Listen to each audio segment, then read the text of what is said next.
Great, so hi folks, my name is Maxime Chouinard from BAHFF and instructor for Antrim Bata. So here tonight I just want to do a little video on the type of protection that we wear while sparring and training in Irish stick fighting, and why we think it's pretty necessary for the kind of fighting that we do.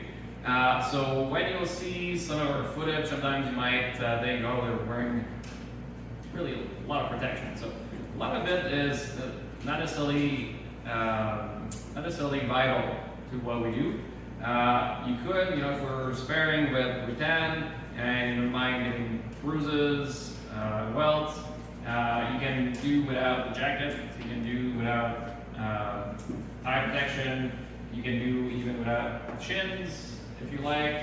A couple of things you cannot do without are gloves and a cup, if you happen to need one, and a mask as well. So these kind of protection you can't really do without them, even with rattan, and to some degree without even with padded sticks. The reason being that, well, the hand, as we covered in the last video, is a pretty fragile target. Lots of small bones that can really get messed up if you get hit with a stick. The groin goes without saying. The head, same thing. Don't want to get hit strongly on the head, face. Again, lots of little bones there that can easily break. Teeth, throat, really nasty injuries that can happen there. I had a friend who got a dislocated trachea from getting thrust in the throat, so no kidding there, folks. But for the rest of the head, you'll see a lot of people when they're doing stick fighting just wearing your standard fencing mask, and it's great. I would say though that in our style especially, because we have some techniques that are actually aimed or can very easily, even if it's unintentional, wrap around the head and hit the back of the head, back of the neck. It's very essential that you wear this back of the head protector. And there's really no excuse not to wear one now. I know that in some events they're not allowed, in some stick fighting events, and that's fine. But if you're training, I think it should be something that you should invest on. They're not expensive, and there's many different versions. This is one of them, with that combines the overlay, if you want a bit more padding on your helmet, but it protects the back and protects the back of the neck as well. Some have hard protection, some have only a protection for the back and the neck. All these are very good options because when we fight, as I was saying, we do have a couple of techniques in Antrim Bata that can wrap around. One of them is what we call the lark, and you'll see that sometimes when we get up close, when we do infighting, as we call it. So when we get, for example, into wrestling distance, or even if I can manage to grab my opponent's stick, as long as I'm in striking distance, I can throw one of these. And they're very difficult to parry because they come from very high above. It's very difficult for my opponent to come and grab the stick because it's so far up, and it's also very hard to parry because you need to really extend the arm or extend the stick, and you can still make your way to the target and get out of there without them seizing the stick or blocking it.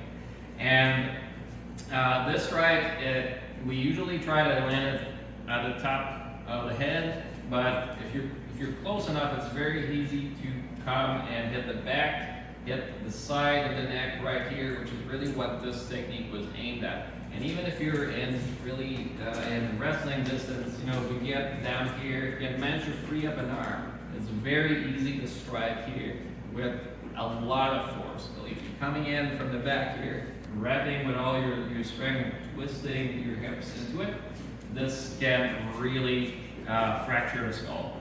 And we've had people that not wearing protection in different events, different sparring events, and came very close to being severely injured through this. So we at least for our members here in the club, we make it mandatory if you're sparring to a certain degree that you should be wearing back to head protection.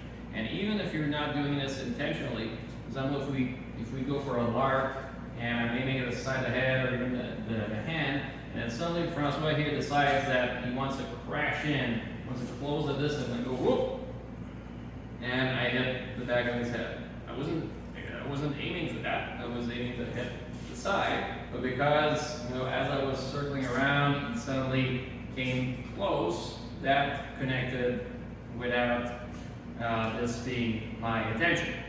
And again, that can cause injury, but if you're wearing those back of the head protection, you're probably going to feel a little bit of a ding, but it's very unlikely to create injuries and lasting injuries. So if you're wearing a cup, if you're wearing a helmet, the idea here is that those are the kinds of targets I cannot toughen up, right? I can do a bazillion sit-up, get really great abs, really strong here. I can drink beer and get a really big belly and get some natural padding maybe, and this will protect my body here. I can do the same with a lot of different parts of my body. I can get big muscles, get tough and